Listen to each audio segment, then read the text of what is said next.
Muy buenos viernes, ¿cómo están? Acá ya cerrando el mes de abril, aunque no todavía nos quedan algunos días, y con mucho entusiasmo por este fin de semana que se viene movidito y lleno de conciertos a propósito del retorno, tanto de los Bunkers como de los Tres, que mañana tienen su revuelta en Santiago. Ya hicieron los conciertos de Concepción y ahora van a estar tocando sábado, domingo y el martes y el miércoles en el Movistar, así que se vienen tremendo, la revuelta de los Tres. Vamos a estar escuchando a los Tres para partir, pero antes saludar a toda la gente que nos escucha hasta ahora en el 102.5, en radio.uchile.cl, en cualquier lugar del mundo, y contarles que en un ratito vamos a estar conversando con Francisco Paco López, director del acto de lanzamiento de la conmemoración del centenario de Patricio Bunster, que se va a realizar el próximo lunes en el contexto además del Día Internacional de la Danza. Hay varias actividades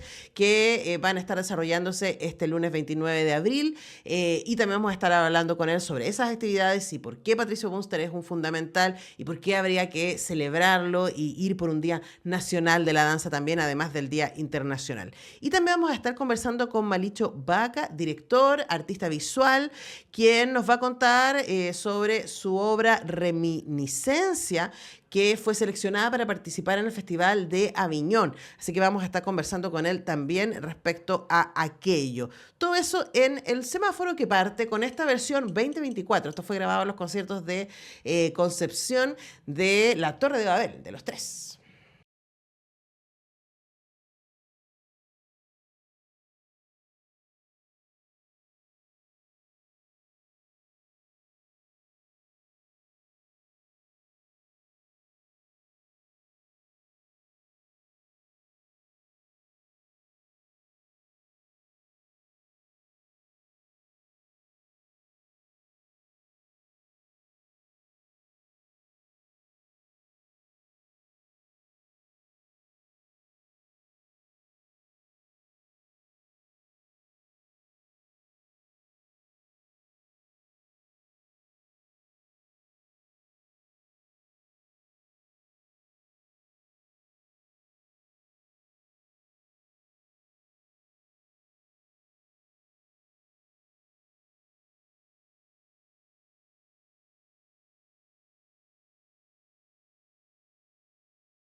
El próximo 29 de abril se conmemora un nuevo Día Internacional de la Danza y este año en particular se une a la conmemoración del centenario de Patricio Bunster, una figura fundamental tanto en términos de su capacidad como formador de nuevos bailarines como el mismo coreógrafo y destacadísimo, ¿no? Y estamos con Francisco Paco López, quien es el director del acto de estas conmemoraciones que tienen varios hitos, varias cosas interesantes que van a estar pasando el lunes 29 de abril y estamos con él en el estudio para que nos cuente todo al respecto. Paco, ¿cómo estás? Hola, buenos días, un gusto. Bueno, muchas gracias por acompañarnos. Te propongo que vamos de lo macro a lo micro. Entonces partamos por el Día Internacional de la Danza, que es un día puesto por UNESCO. Es un evento a nivel mundial que busca celebrar, difundir, recordar lo importante que es la danza en todas sus vertientes, que son múltiples, por supuesto, en nuestras vidas y qué significa para ustedes, ¿no? Como profesionales de las artes escénicas y de la danza en particular este día. Bueno, para nosotros nos sumamos con todo a esta propuesta de la UNESCO de celebrar el Día Internacional de la Danza el 29 de abril. Esto es en honor al natalicio del coreógrafo Jean-Georges Nouvert de 1727, que fue un revolucionario en la técnica académica del ballet, y nosotros como país, desde el retorno a la democracia y desde que comenzó la institucionalidad cultural, este día es el día que damos a conocer nuestras danzas, los distintos tipos de danza, en los distintos espacios de nuestro territorio.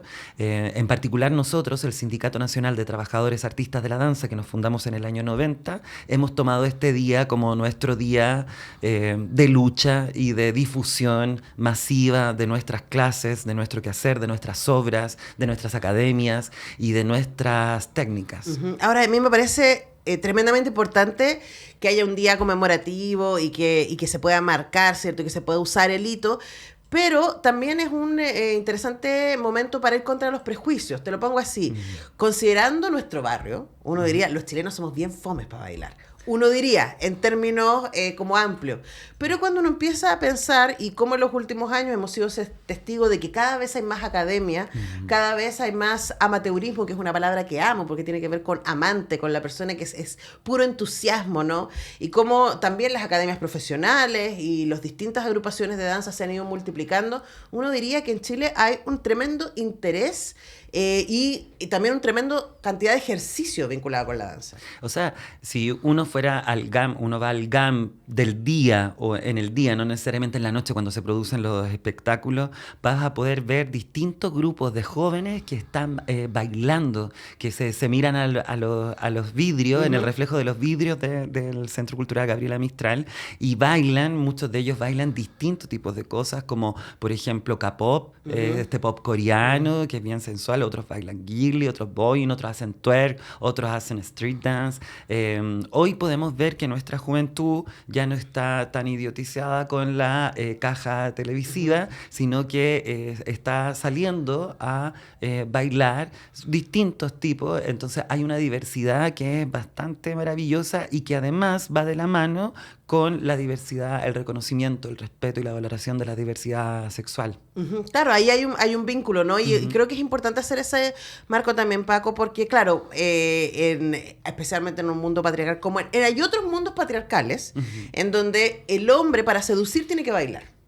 Okay. En el nuestro, en el mundo patriarcal, el hombre, el machito hetero no baila, ¿no? No. Y eso es una pérdida en tanto sentido. Yo me acuerdo que antes en las fiestas, cuando yo partí mi adolescencia, los hombres no bailaban, estaban fumando y tomando chela, y las mujeres bailaban entre ellas. No sé si te acuerdas cuando estaba de moda el merengue, claro, o la salsa, y las chicas bailaban entre ellas y los hombres no bailaban. Y si había uno, era como el que bailaba con todo el mundo. Como... Y seguro el que le iba mejor. Claro. Digámoslo. Sí. Hay un superpoder ahí, pero también hay un superpoder que tiene que ver con la conexión con el cuerpo, sea cual sea Sí. el ritmo o la disciplina que uno escoja vincularse. Yo creo que también hay más conciencia respecto a eso, ¿no? Por supuesto, esa es una de las demandas que nosotros instalamos en el proceso constituyente, en el primer proceso constituyente, o decir, nuestro proceso constituyente. Nosotros incluso instalamos una moción de un reconocimiento al cuerpo, a su necesidad de cultivo, a su necesidad de afecto y a su necesidad de expresarse. No solo el movimiento, porque la danza es el estudio de la expresión a través del movimiento. Nosotros instalamos esa demanda, así como sindicato a lo largo de todos estos años, que ya tenemos más de 30 años de funcionamiento, hemos instalado todas las demandas de ser reconocidos como trabajadores, porque muchas veces la danza ha sido la disciplina que es como la hermana pequeña de otras disciplinas que son más visibles, que tienen más plataforma, o que en nuestro pueblo la gente las reconoce más.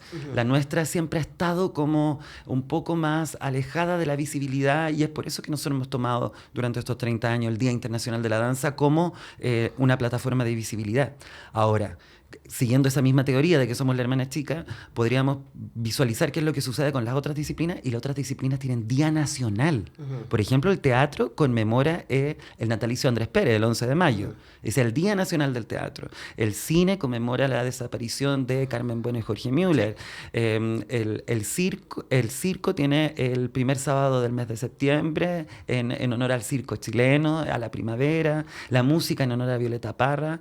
Y nosotros no tenemos nuestro Día Nacional. Entonces, por ahora conmemoramos el Día Internacional y esperamos que sea el último año que conmemoremos a un coreógrafo francés de 1727. Claro, porque hay una petición en ese sentido que se está discutiendo en se el Congreso. está instalando, ya está comenzando ¿Ya? la instalación de la discusión de por qué la danza no tiene un día nacional. Y ahí es hacia donde queremos llegar. No puedo adelantar más porque ahora vengo a invitarles a este Día Internacional, que es el lunes 29, pero tiene que ver un poco con lo que tú dijiste al principio, que es este centenario de nuestro gran maestro Patricio Bunster. Bueno, vamos ahí entonces y también, ¿no? A celebrar el centenario de Patricio Bunster. También tiene que ver con decir, en Chile tenemos cultores, tenemos creadores, tenemos maestros. Y hablemos de la figura de Patricio Bunster y por qué es tan fundamental. Mira, la gran mayoría recordará a Patricio Bunster como un actor, como el actor de la película La Frontera de Ricardo Larraín, como el actor de la película El Chacotero Sentimental, ahí El Mecánico, claro, mayor, en Los Náufragos. El público en general lo recuerda como un actor de cine, y muy buen actor de cine por lo demás, nominado al Altazor, entre otras. Pero la verdad es que Patricio Bunster es mucho más que eso. Él es para nosotros el padre de la danza chilena. Y lo explico así, sin miedo, porque la verdad es que es un revolucionario en la danza profesional en Chile. Él era estudiante de arquitectura y fue cuando se abrió la carrera de danza en la Universidad de Chile en 1943, fue de los primeros alumnos en ingresar. Se destacó como bailarín y como alumno, pero rápidamente, lo que lo llevó a que se ganara como una invitación de la prestigiosa compañía de Kurt Jooss, y estuvo en Europa. Ahí conoció, por ejemplo, a la que el mundo conoce como Joan Jara, que es Joan Turner, y que fue él fue su primer esposo. Y por eso Joan vino a Chile. Y en su regreso a Chile entró a trabajar como asistente del Ballet Nacional Chileno. Ya había sido bailarín del Ballet Nacional Chileno antes de terminar su estudio, inclusive, a ese nivel de excelencia dancística. Y él es un revolucionario porque es el primer coreógrafo latinoamericano que instala la problemática o la temática latinoamericana en su creación. Lo hace incluso antes que los norteamericanos. Es el primero allá en los años 50. Y él, en el fondo, lo que hizo en Chile fue crear una escuela de creación.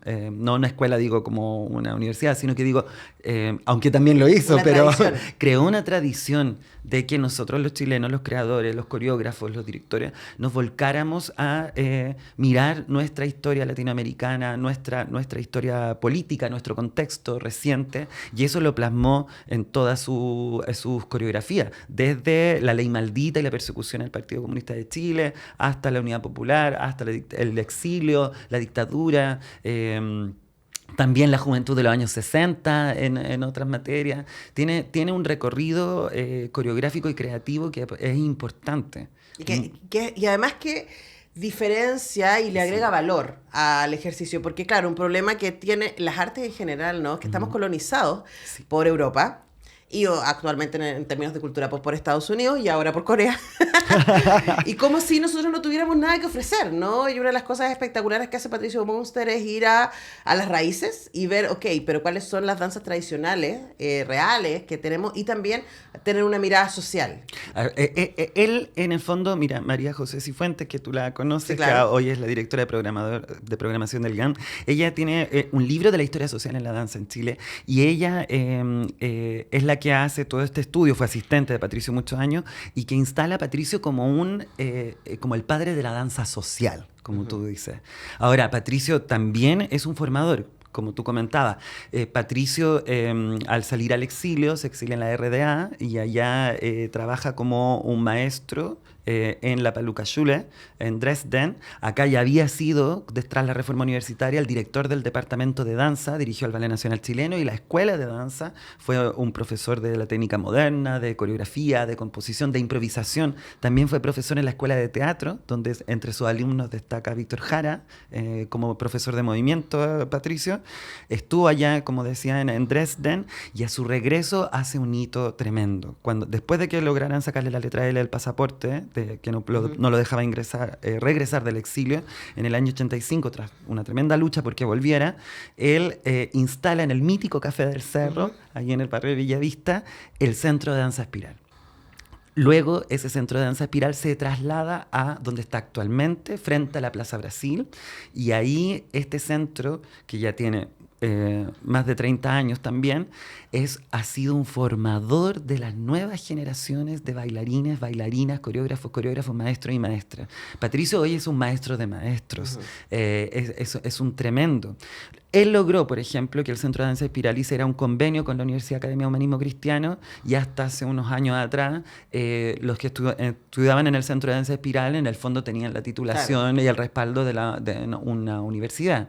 Eso es un tremendo logro de gestión también. Claro. Y para terminar, como su gran aporte, te puedo comentar que incluso él es fundador de nuestro sindicato, el Sindicato Nacional de Trabajadores Artistas de la Danza, SINATAD, porque la preocupación de los trabajadores de la danza, de sus necesidades, de la precarización laboral en la que nos situamos, fue una de sus principales preocupaciones también. O sea, va más allá del escenario, va más allá de la creación, va más allá de la formación. Él era es una figura de la danza completamente integral. Claro, y que entiende que yo creo que es uno de los grandes desafíos de las artes en general y de la danza en muchos sentidos, de decir cómo llegamos a la gente. Necesitamos pensarnos trabajadores, pero necesitamos también mover los escenarios, necesitamos que la gente entienda la danza no como el ballet solamente que sucede, claro, en el municipal. O el espectáculo, o el folclore. O sea, hay muchos tipos de danza, y dentro de la danza moderna, la danza contemporánea, la improvisación, la danza teatro, Patricio es un fundamental.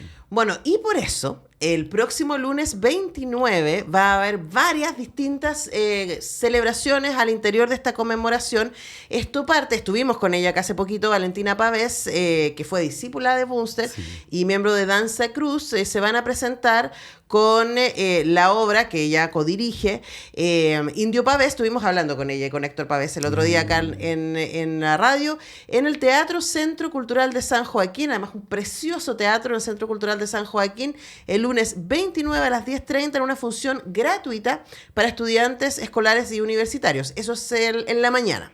Entonces, Indio Pavés, la obra, a cargo de la compañía Danza Cruz en el Centro Cultural de San Joaquín, el lunes 29 a las 10:30. Y en la tarde va a haber muchas cosas pasando. Y en la tarde, claro, es nuestro acto oficial de lanzamiento del centenario. Nosotros lanzamos la conmemoración del centenario, que esperamos que dure todo este año, en este hito del Día Internacional de la Danza. Lo hacemos en el teatro, además que tiene el nombre de Joan Jara, de la Fundación Cultural de Lo Prado, a las 7 de la tarde. Ahí se va a presentar Se va a presentar un solo de Luis Eduardo Araneda, también discípulo de Patricio. Se va a presentar la compañía Movimiento, que ahí muchos de sus integrantes son discípulos de Patricio, como Andrés Maulén y Natacha Torres, por ejemplo. Y también la compañía fundada por Patricio Bunster, que es la compañía de danza espiral, una de las compañías más excelsias, más excelentes, que también tiene un trabajo constante, perseverante de danza social, de bailar no solo en los escenarios, sino también que de recorrer el país, las poblaciones, un poco como el legado de Patricio Claro. les dejó. Y con obras además de Patricio Bunster, Claro. el poema 15 y la obra A pesar de todos, ambas coreografías de Patricio Bunster que van a estar presentes ahí a través de la compañía de danza Esperal. En la compañía Movimiento va a presentar un extracto de la coreografía Los Ruegos y eso va a ser en el Sindicato Nacional de Trabajadores de la Danza, o sea, organizado por el Sindicato Sí. Nacional de Trabajadores de la Danza en el Teatro John Jara de Lo Prado. Eso es a las 19 horas. Sí, a las 19 horas, muchas veces tendemos a decir que los teatros comunales, todos estos teatros que mandamos a construir, que demandamos tanto para que la gente no tuviera que venir a la centralización de Santiago Centro, son de difícil acceso, pero en este caso, en lo absoluto, o sea, está a pasos del Metro Lo Prado. Es muy fácil llegar, hay un paseo peatonal inclusive entre el Metro Lo Prado y el Teatro Joan Jara, es de muy fácil acceso. Y eso es a las 19 horas y también es gratuito. El ingreso es por orden de llegada, así que simplemente ustedes llegan poquito antes de las 19 horas para disfrutar de esta celebración del Día Internacional de la Danza y el comienzo de las celebraciones del centenario de Patricio Bunster con toda esta serie de actividades. Si ustedes quieren más información pueden ir a Fundación Cultural Lo Prado, fundacionculturalloprado.cl y también seguir a la SINATAD con doble T, SINATAD, que es el Sindicato Nacional de Trabajadores de la Danza de nuestro país, y hemos estado conversando con el organizador, quien está dirigiendo este tremendo evento, Francisco Paco López. Francisco, muchas gracias por venir. Muchas gracias, Antonella. Si me permites decir que este lanzamiento y esta conmemoración del Día Internacional y el lanzamiento de nuestro centenario cuenta con el apoyo del Ministerio de las Culturas, las Artes y el Patrimonio, puesto que le hicimos ver como sindicato a nuestra ministra Carolina Redondo de la importancia de conmemorar a nuestro padre de la danza, que no se nos podía pasar, no podíamos no hacerlo, y ella tomó también como un compromiso para con los trabajadores y las trabajadoras de la danza conmemorar el centenario de Patricio Bunster. Bueno, y vamos por ese Día Nacional. Vamos por ese Día Nacional. Hay tantas razones para seguir danzando, moviéndonos, aprendiendo de las distintas vertientes de la danza que nos alimentan el cuerpo y el alma. Así que necesitamos ahí poner más atención a todo esto. Paco, muchas gracias por venir a la radio. A ti, Antonella, muchas gracias. Nosotros vamos a la música, a la pausa. Ya regresamos con más semáforo.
Entre el 17 y el 21 de junio se realiza la versión 78 del prestigioso Festival de Teatro de Aviñón.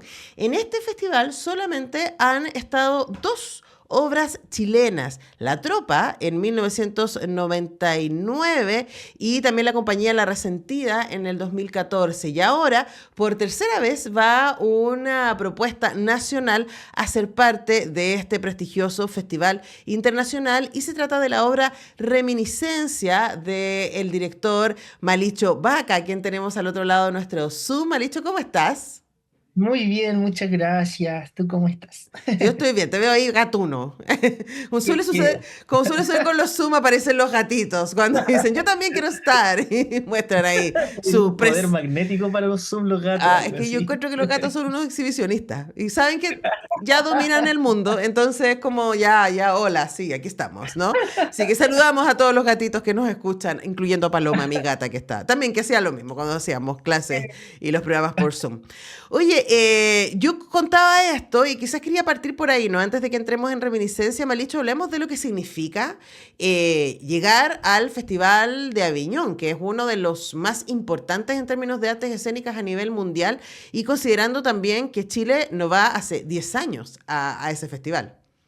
Súper intenso. Justo ayer en otra entrevista con un medio francés también me preguntaban como qué significaba y todo. A mí me costaba dimensionarlo porque igual yo no entendía, o sea, la magnitud del festival cuando estuve de invitado el año pasado como invitado oculto, secreto.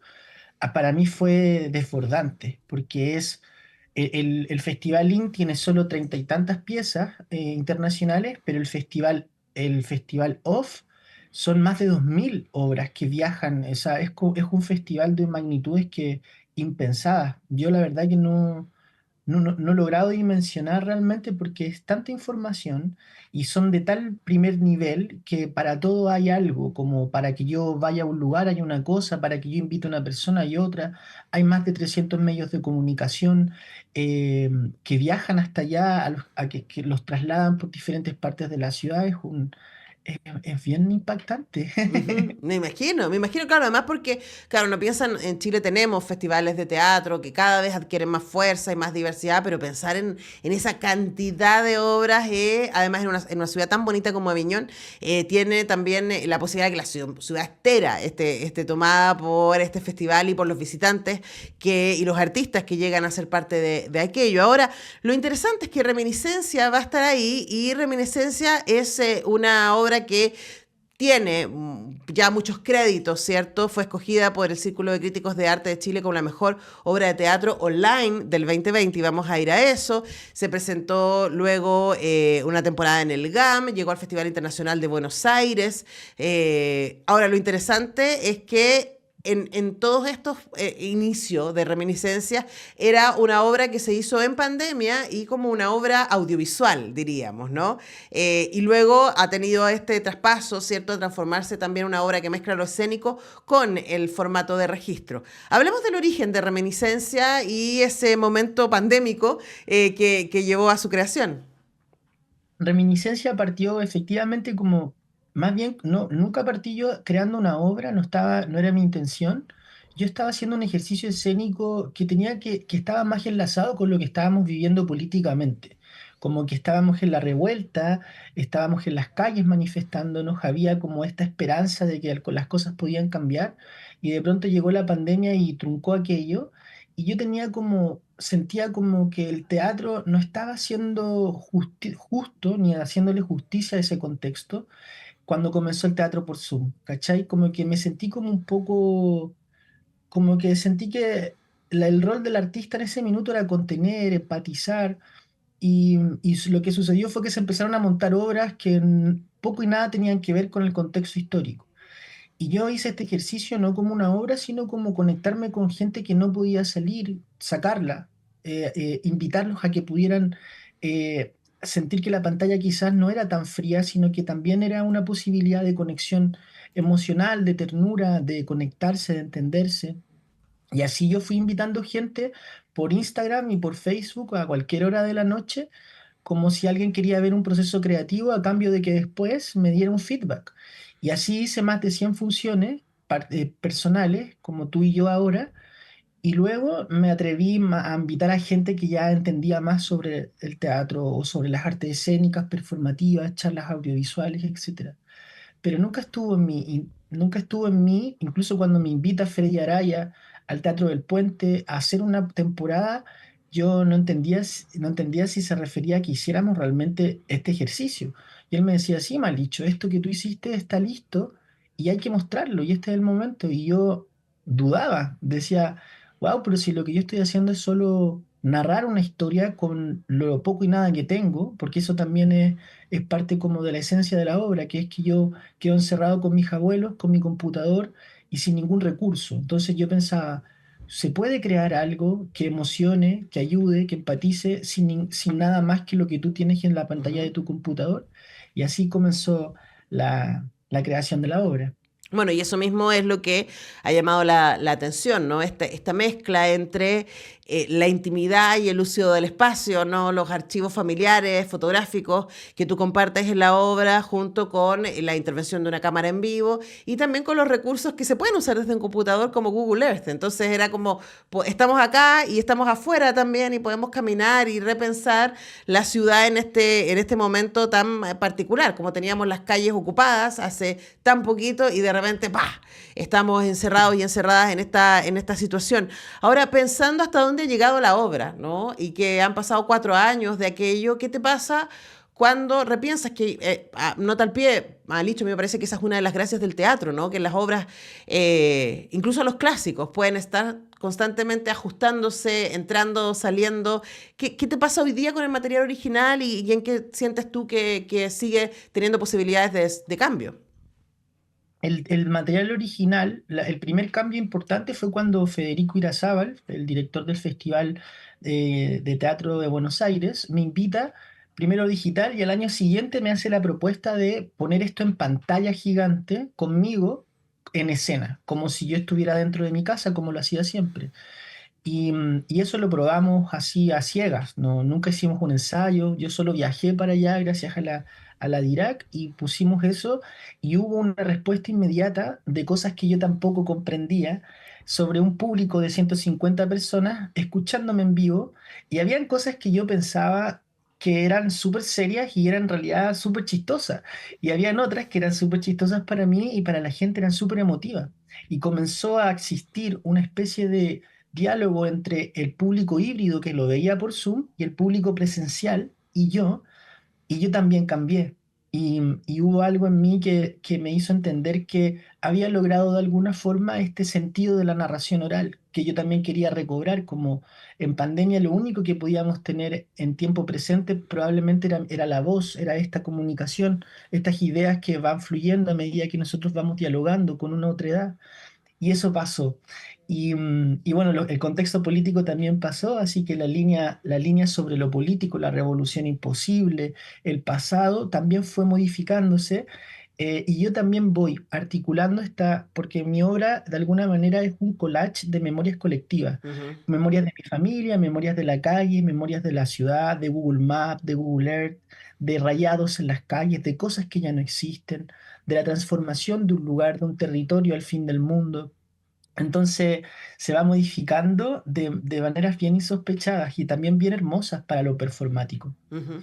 Claro, ese ejercicio constantemente de edición y de selección, diciendo que estos somos hoy día, ¿no? Pero no sé si te pasa, uno siente como, a pesar de que es relativamente reciente, o a lo mejor soy yo, tú veamos si te pasa también, como cierta nostalgia por la revuelta, ¿no? Especialmente pensando en este discurso que ha querido desacreditarla, ¿cierto? Y ha hablado del octubrismo como un adjetivo negativo, ¿no? Y uno o por lo menos desde acá, yo sigo pensando, bueno, pero ahí había un montón de cosas extraordinarias que estaban pasando, hay un montón de demandas que siguen siendo necesarias, que no se han resuelto. ¿Qué sientes tú que esa reflexión, ese collage de memorias colectivas con las que tú armaste, reminiscencias, siguen teniéndonos que decir hoy día, desde la nostalgia, desde el recuerdo, pero también desde la apelación presente? No sé, cuéntanos tú, ¿qué crees? Primero sucede que yo soy de la generación de cuarto medio de la revuelta de la Revolución Pingüina el 2006 y el 2011 de las 1800 horas. Y el 2019 soy un civil más sin trabajo, luchando en las calles y tuve la suerte de vivir cerca y de estar casi 3 meses sin parar en las calles. Y vi se generó, se gestó toda la revuelta desde ese lugar y puedo reconocer lo que tú dices sin duda, pero también he observado que se nos ha presentado la posibilidad de entender realmente, si le podemos llamar enemigo, pero también un pensamiento diferente sobre lo que es el capitalismo, la derecha, el colonialismo, ¿no es Ujú. cierto?, que todavía vivimos. em, Se nos ha presentado realmente a través de la revuelta. Siento yo que la oportunidad que tuvimos y que desperdiciamos fue poder entender realmente por primera vez, al menos en mi generación, a qué nos enfrentábamos y quizás recién ahora podemos empezar a articular reales herramientas para generar un cambio de paradigma, cambio de conciencia o avanzar en tanto en políticas públicas, en tantas cosas. Yo siento nostalgia y creo que hablamos sobre revoluciones imposibles o revoluciones fallidas, pero también siento cierto fervor porque, porque de alguna forma la historia se va escribiendo e inscribiendo a tam- a- de nuevo a través de los fallos. Y generalmente estamos acostumbrados a entender la historia a través de los que ganan. Son esas Ujú. las historias que cuentan. Y yo propongo a través de reminiscencia hablar sobre archivos, sobre anarchivos, sobre todo, que son aquellas cosas que quedaron al margen de lo que queda archivado, y dejar que hablen las cosas que nadie pensó que podían hablar.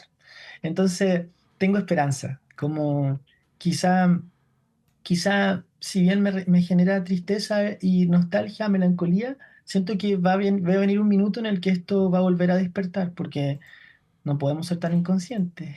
No sé. Y en ese redespertar necesario, ¿no? Que yo también creo que tarde o temprano va a pillarnos, ¿no? Es como cuando uno tiene un dolor físico, ¿no? Y dice, bueno, pero hay cosas más importantes. Justamente estoy transitando en aquello. Hay cosas más importantes, voy a ignorar este dolor y voy a hacerme cargo de lo que tengo encima, ¿no? Y vamos, y vamos, y vamos. Y en algún momento esa cuestión te explota, igual te dice, a ver, espera, ¿quién te crees, no? Y creo que eso tarde o temprano nos va a volver a pasar como sociedad. Entonces, desde ahí te pregunto, ¿qué sientes tú cuál es el rol del arte en ese mantenernos despiertos? Yo creo es una pregunta bien magna. Lo que sí puedo decir es que igual hace sentido, si lo pensamos de alguna forma como en términos de estructuras culturales, que existe una obra, que es la mía, en donde yo soy todos los roles, digamos, el director, el dramaturgo, el actor, aparte el técnico, porque yo muevo, digito todo en escena. Ujú, O sea, tuve que quedarme completamente solo para hacer una obra, y es esta obra que ha sobrevivido por 4 años y que ahora se presenta, está seleccionada en la curatoría de uno de los festivales más importantes del mundo, con esta narrativa, ¿cachai? Y yo creo que de alguna forma hay algo en los curadores internacionales y como en los curadores de festivales que observan que esto es una ventana a entender una realidad, un contexto. ujú. Hay que preguntarse por qué esta obra, que no tiene ningún artilugio, que no tiene ninguna espectacularidad del fin del mundo en Chile, es la obra que va haciendo este itinerario internacional y que parece que vamos a seguir por algunos años más, porque ya tenemos invitaciones para el 25, para el 26. Y esa obra tan mínima que habla sobre el origen, sobre los abuelos, sobre la ciudad, sobre los cambios, esta es la obra que está representando. Podríamos citar, por ejemplo, a Maite Alberdi o a, no sé, podríamos citar a Patricio Guzmán, ¿cachai? Como parece ser que nuestro rol en este momento no es solamente devolvernos a la memoria, sino que reflexionarla, tensionarla, ¿cachai? Generar dicotomías sobre lo que es la memoria y no quedarnos en el discurso solamente como del premio o del el levantamiento museológico de la memoria, Ujú. ¿cachai? Como que creo que ese es lo fundamental, porque tenemos que empezar a pensar sobre el colonialismo y la descolonización y la decolonialidad. Eso es súper importante, tenemos que empezar a hacernos cargo de qué formamos parte en este mundo, en este territorio, Claro, y qué inscribe en nuestro cuerpo. ahora lo interesante es que, pensando en el evento que ahora pasa en junio, ¿no? Esta edición 78 8 del Festival de Aviñón, en donde vas a estar con Reminiscencia. Es muy interesante que, como tú decías, esta reflexión que viene desde el fin del mundo, que es una reflexión sobre lo propio, ¿cierto? Sobre también la necesidad de pensarse desde fuera del centro o mover el centro hacia donde estamos nosotros, si lo queremos poner así, lo vas a presentar en el Festival de Aviñón. Entonces, como hablemos de esa tensión amorosa, diríamos, ¿no? Porque me parece que es fantástico que pueda estar ahí. Es tremendo. Yo le decía ayer a Samuel, le decía, es heavy porque también el Festival de Aviñón hace una curatoría de solo 33 obras en su Ujú. festival, en el IN, digamos, en el ON, o no sé si es IN-ON.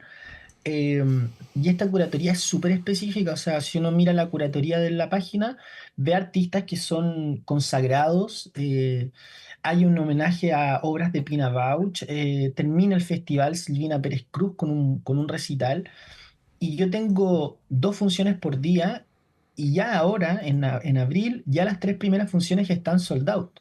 Entonces es bien impactante, como faltan 2 meses y medio y ya se están acabando las entradas, ¿cachai? Como, entonces uno piensa y dice, wow, onda, la gente está queriendo entender, y espero que sea así, está queriendo entender esta realidad y nos está... Yo lucho porque el teatro, las artes escénicas latinoamericanas dejen de ser vistas como este souvenir de aeropuerto, o Ujú. que dejemos de ser observados como esta especie como de realismo mágico, ¿no? Que tenemos como esa marca en la espalda a todos los artistas latinoamericanos que Sí. hacemos falta al primer mundo. Entonces nos seleccionan muchas veces porque les parecemos extraños, porque les parecemos como, ¿no es cierto?, muy dicotómicos también, opinan sobre nosotros como, oye, tienen la oportunidad de evolucionar y no lo hacen. Pero claro, o sea, nosotros estamos atados al extractivismo, estamos atados a las zonas de sacrificio, a las empresas del primer mundo que vienen acá y capitalizan todo. Entonces, igual hay una cuestión de lucha de independencia diferente que Sí. comenzar a trabajar en ella. Como que- Ahora, me gustaría pensar, Malicho, que también quienes hacen arte en distintos lugares del mundo, ¿no? Están más sensibles a esa necesidad de mover los órdenes, si lo queremos poner así, ¿no? Y que quisiera pensar que los curadores de Aviñón, si te invitaron en esta selección tan específica, dijeron, bueno, que hay algo que nosotros tenemos que pensar. Es importante que desde Francia también nos demos cuenta de qué es lo que está pasando allá en el sur. Pensaría, luego cuando vuelvas en julio nos cuentas qué fue lo que recibiste allá. Por ahora te agradezco muchísimo este tiempo con Radio Universidad de Chile, te mandamos toda la energía y que sea un tiempo de muchísimo aprendizaje sin duda y también de compartir algunas reflexiones desde el sur a lo que ha sido históricamente, ¿cierto? El centro. Muchas gracias por este tiempo. Hermoso, muchas gracias a ustedes por invitarme. Nosotros despedimos a Malicho Vaca y les deseamos, por supuesto, muchísima fuerza y suerte y energía para lo que va a ser su presentación, la presentación de su obra Reminiscencia en el Festival de Aviñón entre el 17 y el 21 de junio. Y nosotros vamos despidiendo el programa de viernes, dejándolos invitados para que nos reencontremos nuevamente el lunes en un nuevo semáforo, para que mañana a las 9 nos encontremos en la República de las Letras, donde voy a estar con mis compañeritos Alberto Mayol, Patricio López y Omar Sarraz, comentando el nuevo libro de Mariana Enríquez, Un lugar soleado para gente sombría, que de verdad está increíble, una colección de relatos. Bueno, Mariana Enríquez es una genia total. Vamos a estar comentándolo mañana en la República de las Letras a las 21 horas y el lunes regresamos con todo el equipo, que está aquí, todo el equipo. Oficial. Eh, El Manu, el Pancho, la Tania, la Cami, también como parte de todo el equipo de Semáforo que vuelve el lunes para acompañarles. Que estén muy bien. Chao.